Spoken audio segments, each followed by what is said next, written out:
All right, guys, so now hopefully you have gotten to the point where you have cut all your shapes out of your main shapes from here. They all should look something like this. You can see I'm looking at the wrong side of the fabric right now.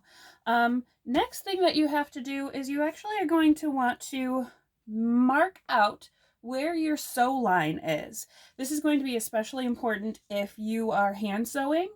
It's just a helpful tool when you start to begin doing any kind of intro sewing. This is going to be a helpful tip for you.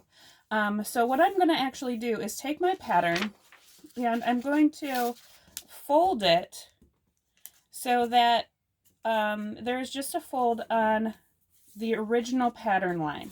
So if you look I want you to fold on that main line that you either drew or the main print line. So basically for each of your patterns, it should look something like this. So I took and folded back the seam allowance. Now I did that because I want to take and mark out my sew lines on each one of my patterns. So you can see here, I have one of my triangles. I am going to want to press this again. See how it's kind of folding? Not important right now, but you're going to lay your pattern back on top of there, and you should be able to see there should be a nice, fairly even half inch mark around the whole edge. And I'm going to mark this. I like to use a ruler just because it'll hold the fabric down. It'll make it stronger. I'm just using a pencil. I would recommend a pencil.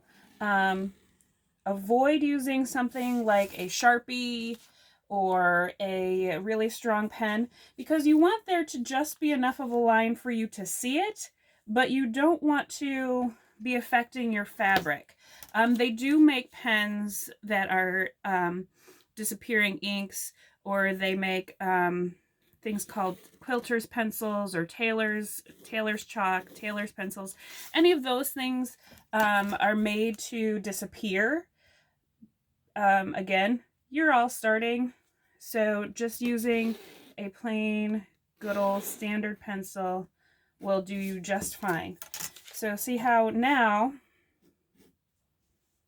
I have my nice marked edges. So I want you to do that on all your patterns. Make sure your pieces. Make sure you're doing that on the wrong side of the fabric. Do not mark the right side of the fabric. Some fabrics, like my blue fabric here, it's two-sided. It really doesn't have a distinct right side, wrong side.